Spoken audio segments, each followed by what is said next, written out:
Rama Rama Hare Hare.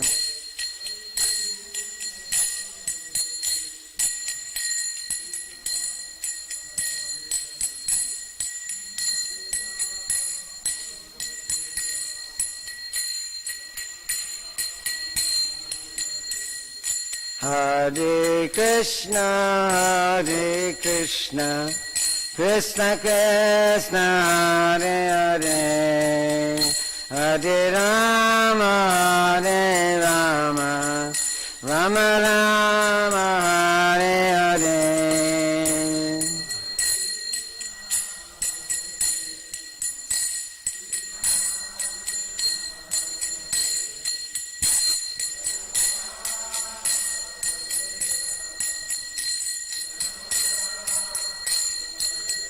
Jai Radha Nilamadhava Nilamadhava Radhe.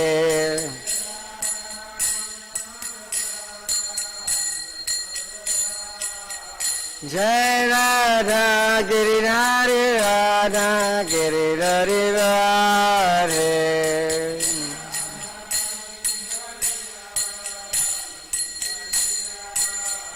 Jai Giri Govardhan, Giri Govardhan, Giri Govardhan, Jaya Giri Govardhan.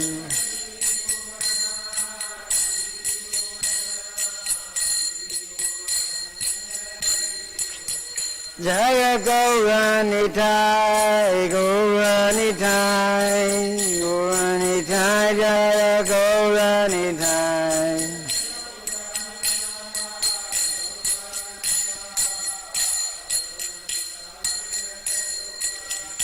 Jaya Prabhupada, Prabhupada, Prabhupada, Jaya Prabhupada.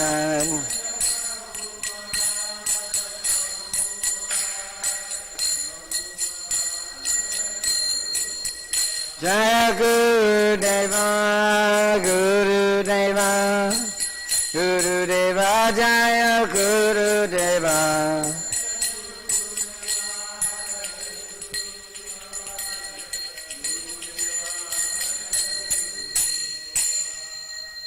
Jai Shri Shri Radha Krishna Kuyadari Govardhana Ki Jai.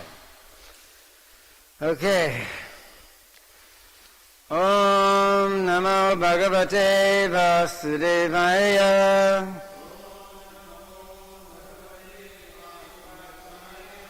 Om Namo Bhagavate Vasudevaya. Om Namo Bhagavate Vasudevaya.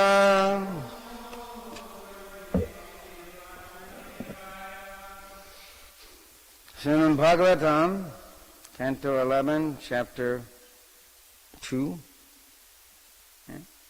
Text number 49. Okay. Dehindriya pranamano diyam jo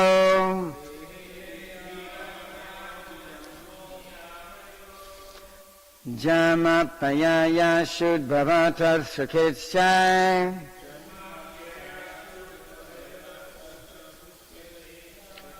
samsamadharmaya avimuhya manah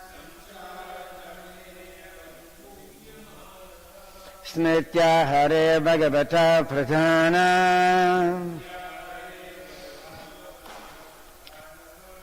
Please chant.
Okay. So, if with your permission, we can skip the word for word. You can go back and look at it, and we'll go on and get through the first half of this purport. Within the material world, one's material body is always subject to birth and decay. If anyone hasn't noticed that yet, you're not old enough. Just keep going. You'll feel it. Okay? It shows up. It doesn't go away. Similarly, the life air, prana, is harassed by hunger and thirst.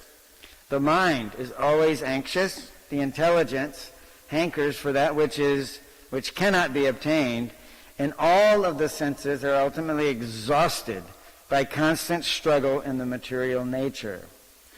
A person who is not bewildered by the inevitable miseries of the material nature, of material existence, and who remains aloof from them simply by remembering the lotus feet of the Supreme Personality of Godhead, is to be considered a Bhagavata Pradhana, the foremost devotee of the Lord. Purport. According to Srila Madhvaracharya, there are three classes of intelligent living beings within this world, namely the demigods, ordinary human beings, and the demons. A living being endowed with all auspicious qualities, in other words, a highly advanced devotee of the Lord, either on the earth or in the higher planetary systems, is called a deva, or demigod. Ordinary human beings generally have good and bad qualities, and according to this mixture, they enjoy and suffer on the earth. But those who are distinguished by their absence of good qualities, and who are always inimical to pious life and the devotional service of the Lord, are called asuras, or demons. Of these three classes of the ordinary human beings and demons are terribly afflicted by birth, death, hunger, whereas the godly persons, the demigods, are aloof from such bodily distress. The demigods remain aloof from such distress because they are enjoying the results of their pious activities. By the laws of karma, they are unaware of the gross suffering of the material world. As the Lord says in the Bhagavad Gita, Chapter 9, verse 20, Traividya mam samapaha putapapa jnanirištva swagatim bataratinte te punyam astadya sarandalokam asenati divyam divideva bhogam. Those who study the Vedas and drink the Soma juice seeking the heavenly planets worship me indirectly. They take birth on the planet of Indra, where they enjoy godly delights. But in the next verse of the Bhagavad Gita, says that when one uses up the results of these pious activities, one has to forfeit his status as a demigod, along with the pleasure of the heavenly kingdom, and return to earth as a nara, or ordinary human being. In fact, the laws of nature are so subtle that one may not even return to earth as a human, but may take birth as an insect or tree, depending on the particular configuration of his karma. The pure devotee of the Lord, however, does not experience material miseries because he has given up the bodily concept of life and identifies himself correctly as an eternal servitor of the Supreme Personality of Godhead, Krishna. As stated by the Lord himself in Bhagavad Gita 9.2, Susukam kartamavayam. Even in the stage of regulative practice, the process of bhakti yoga is very joyful. Similarly, Lochana Das Thakur, a near contemporary of Sri Chaitanya Mahaprabhu, said, Saba avatara syomani kevala ananda kanda. Although there are various khandas or divisions of Vedic discipline, such as karma kanda, fruitive ceremonies, jnana kanda, regals of speculation, Chaitanya Mahaprabhu's Harinama Sankirtan movement is Kevala Anandam Kanda, the pathway of pure bliss, simply by chanting the holy names of Krishna, eating the remnants of sumptuous food offered to the Supreme Lord, and hearing the enchanting pastimes of the personality of Godhead, one merges into an ocean of bliss called Krishna consciousness. So, nice to know that there's hope for human living entities. right? There's 400,000 different human bodies, right? As Mataji said a few weeks ago. That's hard to contemplate because we try to consider that all humans are the same. And it's true to a point. There's a category. And like all snakes are snakes, but many snakes look like this and many snakes look like that. Some are very dangerous, some are not. Right? So they're all snakes. So we're all human beings. But that's its own set of problems. Because as it describes in the verse itself, the human beings suffer the pangs of material life. We get hungry, we get scared, we get bewildered, we get confounded. I always like that word, get confounded, where you're just kind of like, wow, what am I doing here now? You can do that in the middle of your round sometimes, and you really wonder if there's any hope you're going to actually feel that anandakanda, right? You chant. I mean, with me, I know when I chant, the last 2 rounds are always the hardest, even though I'm chanting really, as far as I can see, attentively. In my last 2 rounds, it's like, wow, why is this happening? It happens because the fact is, our minds are so weak, having taken birth in this Kali Yuga, Mandasamanda Matayo, Mandapagya Daradi. We don't have it. We don't have the ability to concentrate on Krishna. We have the ability to continue to try to concentrate on Krishna. You know, I mean, it shouldn't be hard.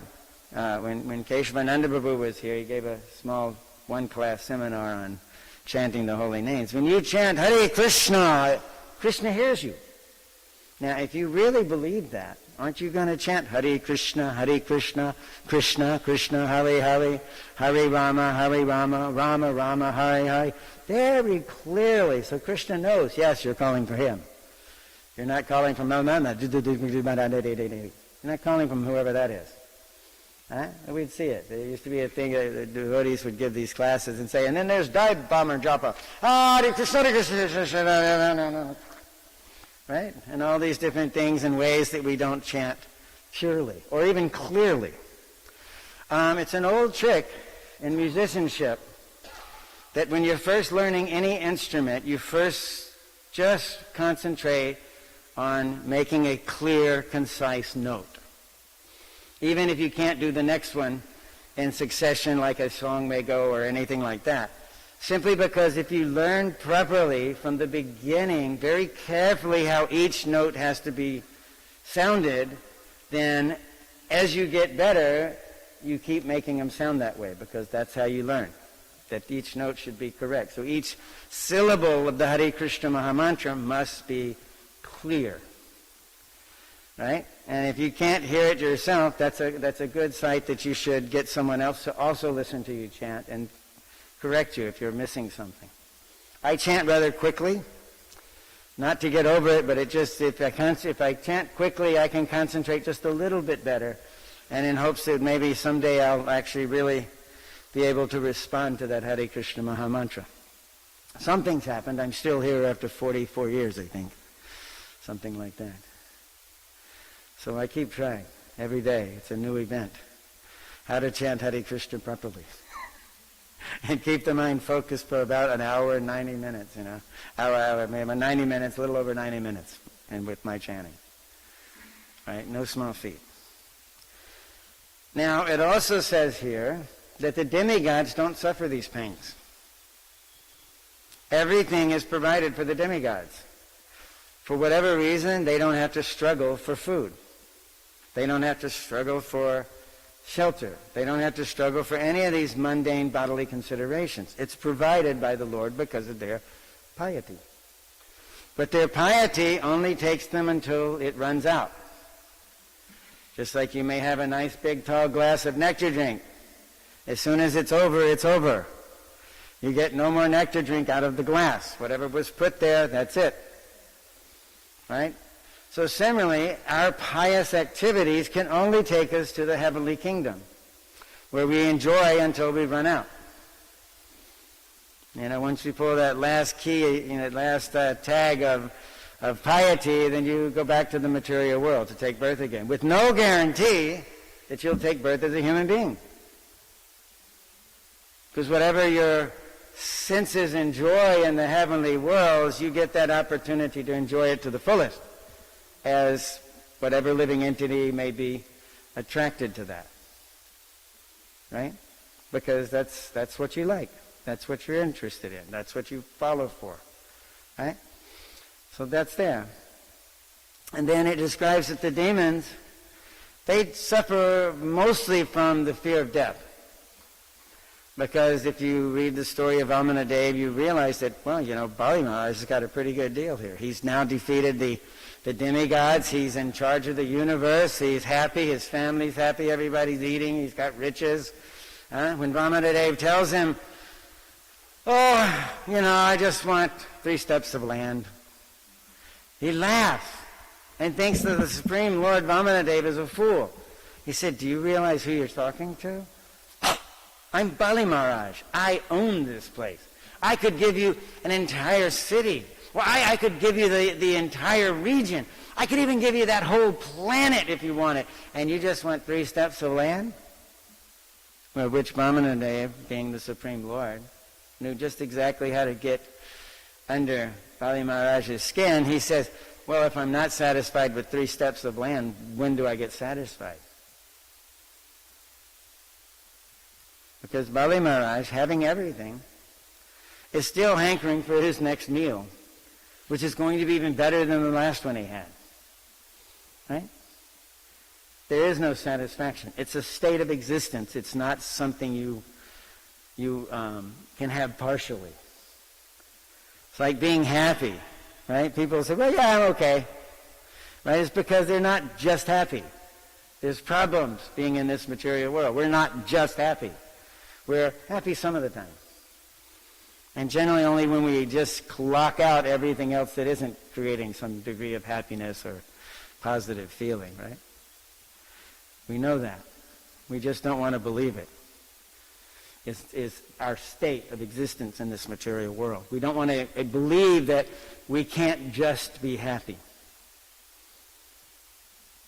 We think we should be happy. We deserve to be happy. We're good people. But somehow there's always some misery. We had our share of it yesterday. Not going to get into that.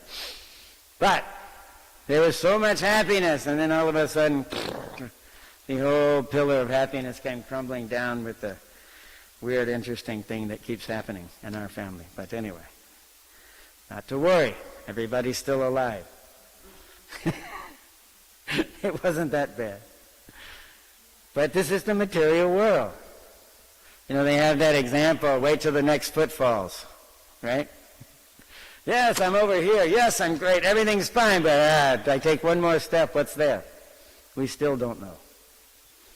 We never know what's going to be around that next turn or around the next corner or down the street, whatever. Anything could be there, huh? Isn't it? Yeah. Well, the demigods don't have that. They live as long as their pious activities are, and then they just transition to whatever they're going to be and to wherever they're going to go, which is one of the nice things about this world. The demigods don't just get out of the heavenly planets and go up to Godhead because they spend a good time there being good. No, it doesn't work that way. You have to come back to this earth planet to get out of this world. Right? That's the rule. Right? They enjoy all their piety. When it runs out, they come back and start over again. Where they start is up to Krishna. What? And Krishna thinks, what will be the best situation we can put this living entity in that he will see the error of his ways and simply become a bhakta, where he dedicates his life to pleasing Krishna. That's not easy to do, but we practice it. Anyone that's a grihastha is practicing that because we actually do things to make the other members of the family happy. We want everybody to be happy within our own, we're the only place we have influence, which is limited, I can assure you, in our own family. Be it children, grandchildren, elders, whatever you've got. You try to make everyone satisfied in their situation, that you're providing sufficiently for everyone's happiness. Right? That's the key. But we also know that it's it's seldom enough to please and provide for anyone's particular sensual enjoyment. And that being just eating the next meal for some people. It's that simple. But is it always enough? No, because they need another meal after that too. It's never enough to really just completely satisfy the heart of the human beings.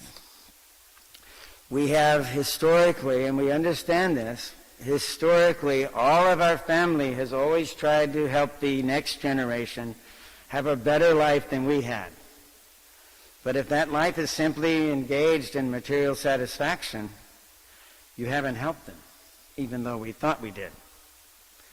They get caught up, which is why sometimes our children, because we want them so much to be a devotee, they become insulated from that a little bit, where that isn't their goal of life, because, but at the same time, they can't get that good old Krishna consciousness out of their system either. We were having a discussion in our family the other day about just where we want to be and when and how and all like that. And both of my children have said that they really enjoyed living in the devotional community of Iskcon Houston. They liked having the temple there. They liked coming to the temple. They liked seeing the devotees serve Krishna. They liked the festivals. They liked so many different things, about that. And they all want their children also to be in that situation. But how many of us ran away from that safe, secure situation that we had as we grew up? I left and went to the other side of the country. You left and went to the other side of the world, or whatever. We escaped from what we thought was constricting our ability to be ourselves. And we ran away to some other place that make better material facilities for the next generation, etc. It's just the truth. It's not good or bad. I'm not making any value judgment. It's just the nature of the material world. We cannot be eternally happy in this material world. It is not our home.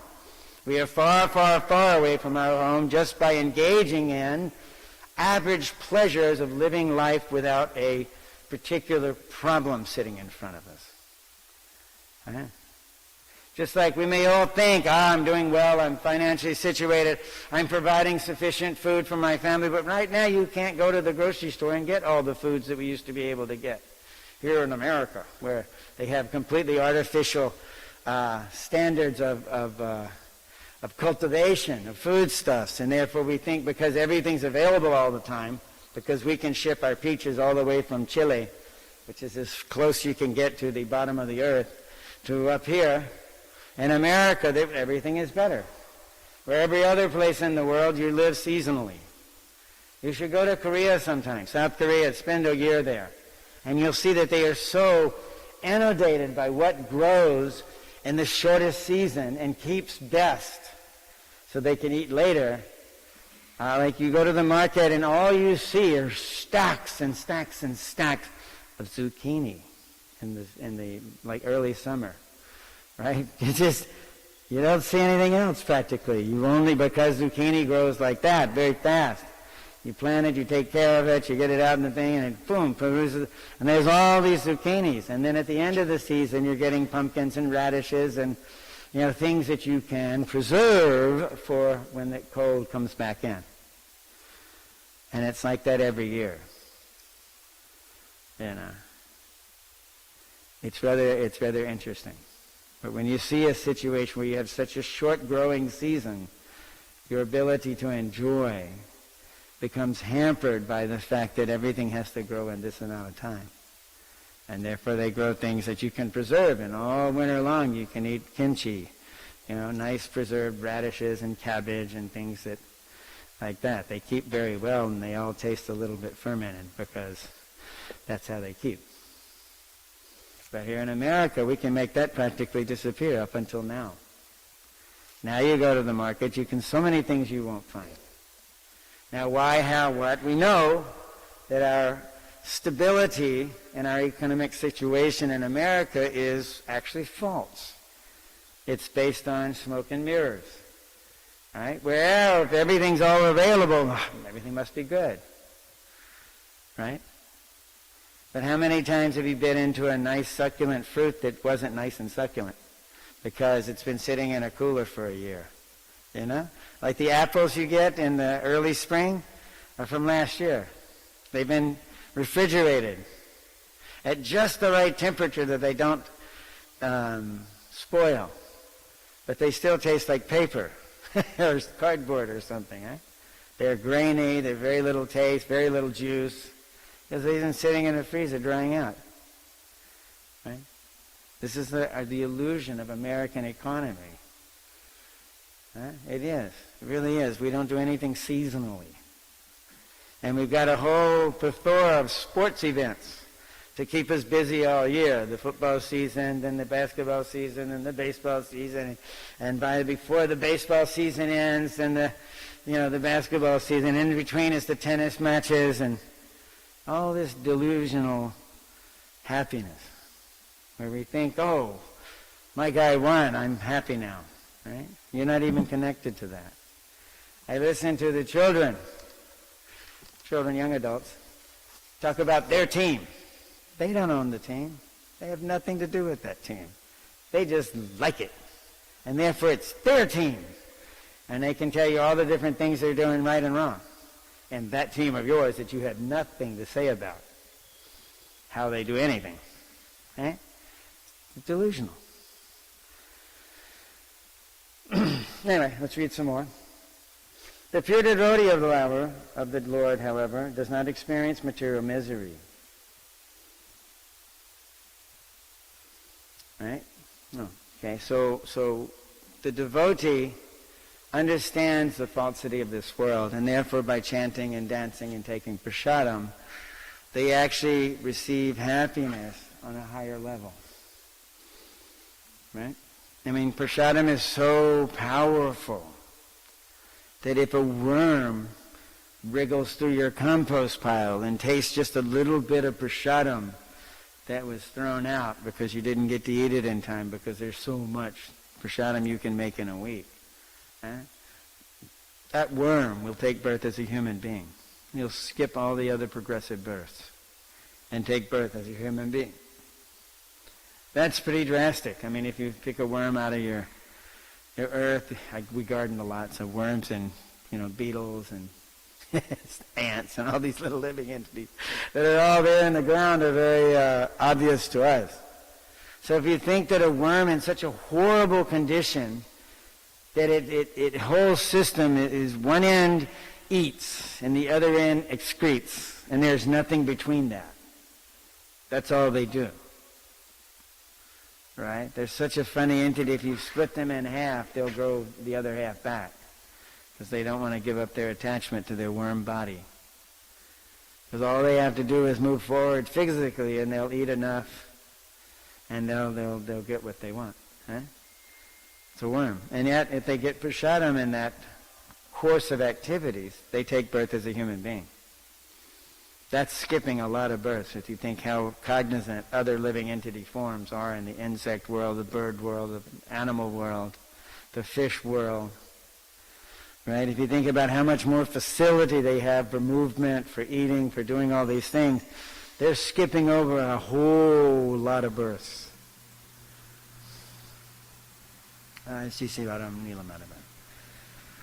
So that's the power of prasadam. And an intelligent human being who takes the Krishna consciousness is eating only prasadam. So the key to Krishna consciousness, believe it or not, is simply focusing on the fact that Krishna is everything. Everything is here because Krishna placed it here. Everything we use is Krishna's gift to us. Everything we contemplate in terms of our spiritual life is Krishna. Like we go on Sankirtan to distribute books, or we go out to chant Hare Krishna in the public. It's actually kind of funny. We think, gosh, there's so many pious people out here. They're all being happy. Krishna sends those people over there for their own spiritual investment. It's not that we're so powerful, we're attracting all the Krishna conscious people out there somewhere. It's actually Krishna sending them to them, because since you're out there doing what you're doing, we should at least give them an opportunity to hear the holy names, taste some prasadam, what have you. This is Krishna.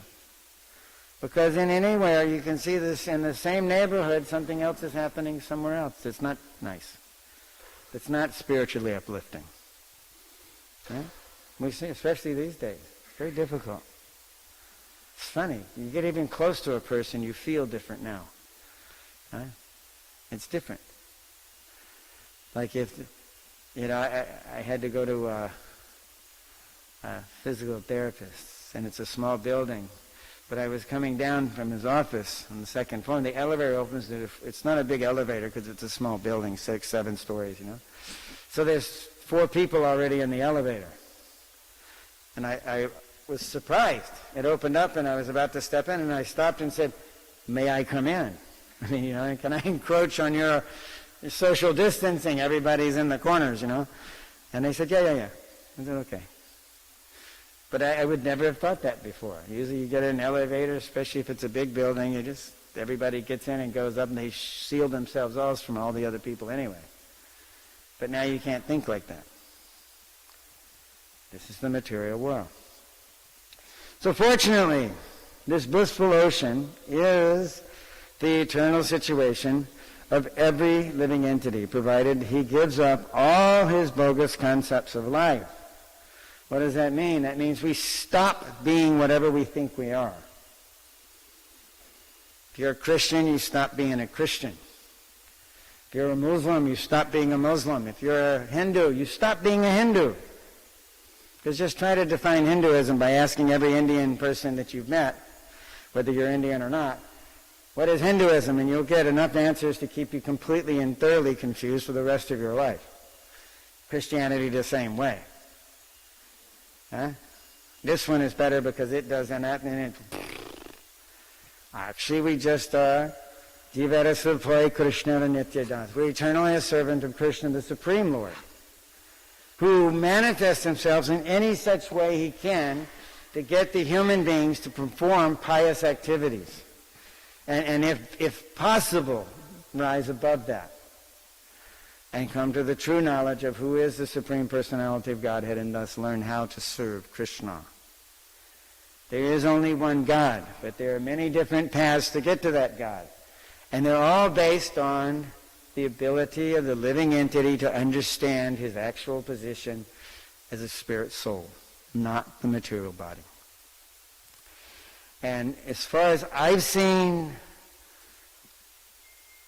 we're about the only group out there that teaches the truth, that we are not our body, that we are the spirit soul within the body. And it's using this body as a conduit for reconnecting with the Supreme Lord Krishna. And I say that because I've done a lot of preaching, a lot of interfaith things at university levels and all kind of places. And the difference in our concept is we concentrate on the soul as being the living entity. Whereas almost every other religion says, in my body I have a soul. That's not a big deal. Every living entity has a soul. And it's the same soul. One little spark, mamaivam sojiva lote jiva bhuta, sanatana. One little piece of eternal spiritual consciousness. In one place, in the Chaitanya Charitamrita, Prabhupada identifies in the purport that we're all a spiritual atom. Now, when you reference that to our concept of an atom, we can't see it with a microscope. No matter how good your microscope is, you can't see the atom. You can see the molecules, not the atom. It's too small. The soul is described as 1/10,000th the tip of a hair. Pull out a hair and look at the tip. You see that it kind of goes to a point. Take that point up and cut it 100 times, evenly. Then take one of those pieces, put it to the side, and cut that 100 times. Now, granted, you can't see it at this point, but somehow you're going to have to cut it into 100 pieces. And that 100th of a piece is how big you are spiritually. Aren't we big devotees? But that's the size of the soul, according to the Bhagavatam. And it is sufficient to keep us within this material world since time immemorial. So as long as you can look back, we were existent in this material world. And should we not perfect our life in this world, right, then we are brought back into the body of Mahavishnu. As he exhales, all the universes come into being. When he inhales, they all become destroyed and come back to their elemental positions as earth, water, fire, air, ether, mind, intelligence, and ahankara, the false ego. False ego that I am my body. I have to supply my body with what it needs because that's my existence. That illusion takes you back into the Mahavishnu and spits you back out the next time he breathes out. And you go back into another universe, and believe it or not, and if you try to calculate it by Earth time, it's a very, very long time. Right? You take birth in accordance to the karma you had when you were inhaled into the Mahavishnu. It doesn't go away. Good, bad, karma, that's what causes your birth. And your birth is directed into a body that best accommodates your balance of good and bad. But only as a human being do you accrue karma. So even the demigods, you burn through your good karma and you take birth again. We do not want that to happen to us. Therefore we preach diligently that we should surrender to the Supreme Personality of Godhead, Krishna, who has placed us as a living entity into a body. It's the reverse of the Western concept of this, so that the newer religions that come up. Mm-hmm. That's what changes. We know that we're the soul, eternal. We are eternal. We never cease to exist. But we can cease to exist within this material world and go back to the spiritual world as soon as we desire to surrender to the actual truth, the supreme, ultimate, absolute truth, Krishna. Then we get out. And we don't have to come back again, unless Krishna asks us. That should be the only reason to come back. Krishna asked Kamala Manjari, you go back and start this Sankirtan movement all over the world. The Bhaktivinoda Thakur, Bhakti Siddhanta Saraswati, Gaurika Sharadas Baba, and Srila Prabhupada. Srila Prabhupada was not some ordinary person, like you and me, caught in this material world. He was asked by Krishna to deliver the spirit souls in this age of Kali. And he did so by writing these books. This Srimad Bhagavatam explains who is Krishna. The Chaitanya Charitamrita explains how to act on that level. Because Krishna doesn't come alone. He brings all his friends with him. And after he left, he brings back personalities to still produce a conduit for returning back home, back to Godhead. This is how fortunate we are. Bhaktivinoda Thakur took his birth 350 years after Lord Chaitanya. Prabhupada took his birth, at the end of Bhaktivinoda Thakur's life, practically speaking. But look what he did. He spent his time translating and producing the Srimad Bhagavatam, which will become the law book for the next 10,000 years. This way these purports and translations are structured, they will be clear and current 10,000 years from now. What a feat. He didn't just write these books. This is the order of Krishna, to give something that will help the fallen souls in Kali Yuga to get out. Right? So fortunately, this blissful ocean of eternal situation of every living entity, provided he gives up all of his bogus concepts of life, one should not identify himself with the gross material body, nor as a fickle mind, nor as a speculative intelligence. Nor should one foolishly identify himself with the so-called void of Buddhist imagination. Nor should one even identify himself with the ocean of impersonal spiritual life called the Brahma Jyoti. which illuminates the great outdoors of the spiritual sky, beyond the covered universe. One should rather identify himself correctly as an eternal individual servant of the supreme individual personality of Godhead.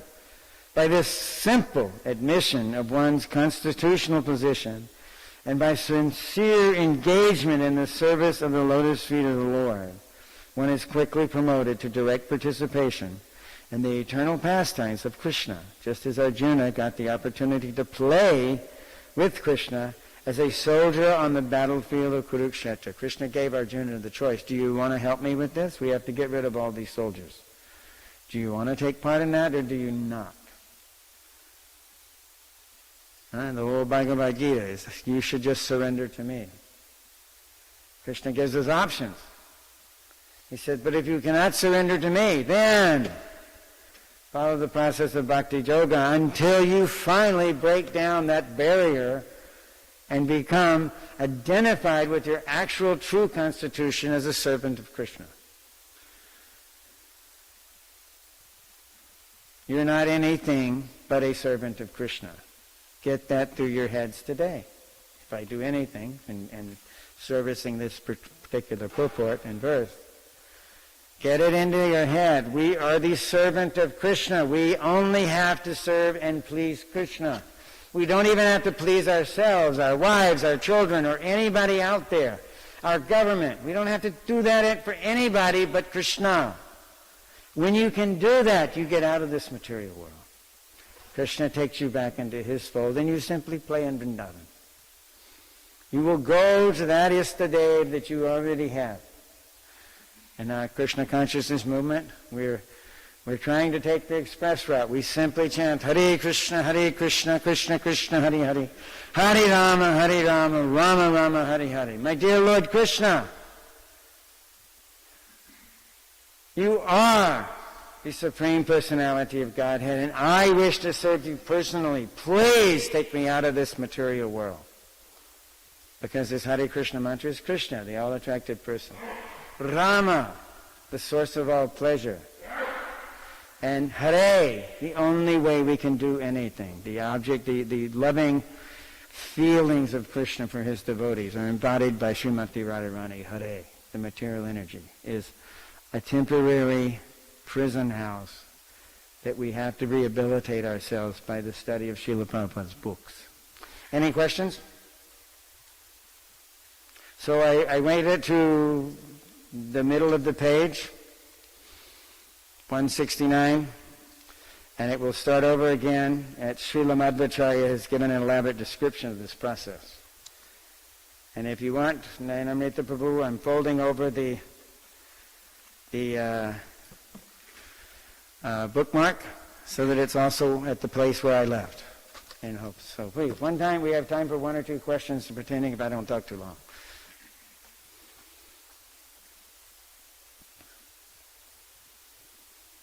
Yeah, Yantaraj Sriman Bhagavatam. Haribo. Huh? Class ends at 8:30. We got 10 minutes left. Attention, everybody doesn't have a question. I got a question. You don't have a comment. You weren't here. I got a comment, sir. Comment. 1 second. In the meantime, let me find. Got 10 minutes. Going to Iskcon of Houston policy. The latest policy now. I don't do policy, sorry. Yeah. No, I don't do policy. 1 second. Let me find. It's a very important quote from Giriraj Swami. You mentioned about chanting today, huh? 1 second. It's right here. I mentioned about chanting in here too. Were you in here? Yeah. Here we go. 1 second. All right. This is a class by Giriraj Swami. He said. Well, let's stick with what we dealt with. Yeah. This is appropriate, man. This is about what you spoke about in class today about chanting seriously. It says, okay. 1 second. He says chanting is a serious practice, although the process is easy. As Srila Prabhupada said, chanting is easy, but the determination to chant is not so easy. Anyone can say Hare Krishna, Krishna Krishna, Hare Hare, Hare Rama, Ram Ram, Hare Hare. But the determination to chant a prescribed number of rounds daily and to be attentive while chanting, to actually hear every word and every syllable, requires some effort. But if we can do that, we can realize that we are not these bodies, but are actually parts and parcels of Krishna, eternal servants of Krishna. Then we will act exclusively for the pleasure of Krishna, and that will be our pleasure, our greatest pleasure and satisfaction. Haribol. Keep going. We got still got like, what is it? For the record, that's what we spoke about. 7 minutes. 7 minutes left. Keep going. Look at this guy, man. He's running off. 7 minutes left. Where are you going? Keep going. You keep going. Man, this is like it's like 7 minutes left in class. These people are running around in class, man. Chickening out, like weaklings, walking out. Sarva, say something, man. Sarva, say something. You got 7 minutes, man. You got 7 minutes. Kalpataru, say something. Say something good.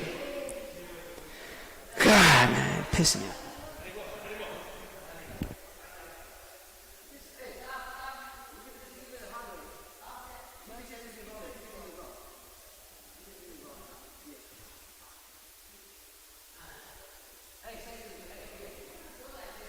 Come on, just do something. You got according to the policy, you got, let's see, you got 6 minutes. 6 minutes.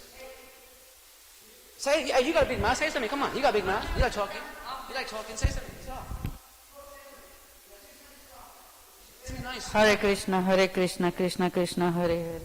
Hare Ram, Ram Ram, Hare Hare, Hare Krishna, Krishna Krishna, Hare Hare, Hare Ram, Ram Ram, Hare Hare, Hare Krishna, Krishna Krishna, Hare Hare, Hare Ram, Ram Ram, Hare Hare, Hare Krishna, Krishna, Hare Hare, Hare Ram, Ram Hare Hare, Hare Krishna,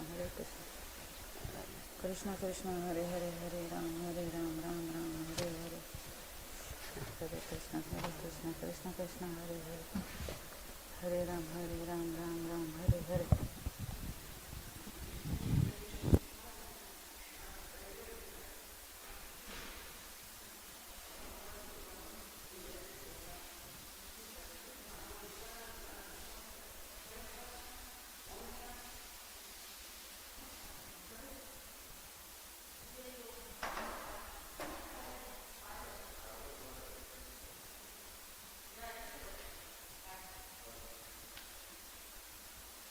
Keep going, Basarani.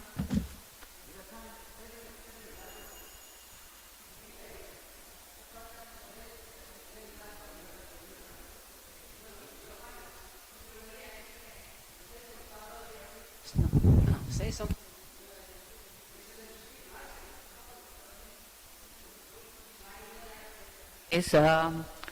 Prabhu explained about the chanting and explain about that class is very nice. He says the hair, tip of the hair, you cut down 100 pieces and out of that 100 you again make 100 pieces.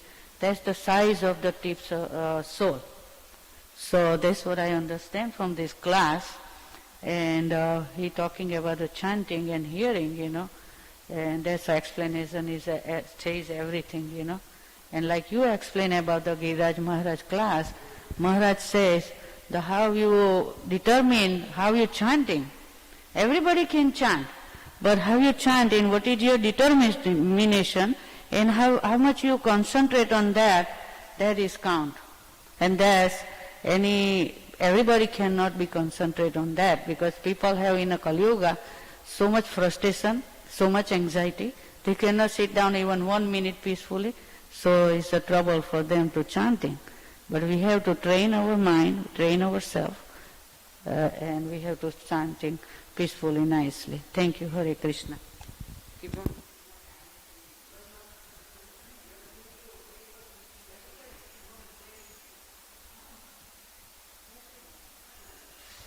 Also, Prabhupada said that one reason why you lose determination is because of sex desire. Sex desire is the cause of losing determination. Illicit sex. That's why. Haribo, say something. Say something. Give some of your realizations today from today's class. Still got time. You still have, let's see. You still have 3 minutes. That's a long time. Say something you learned today. Realize that you can help somebody else. You heard something.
You chant. No. We are busy. Please don't disturb. Can you stand?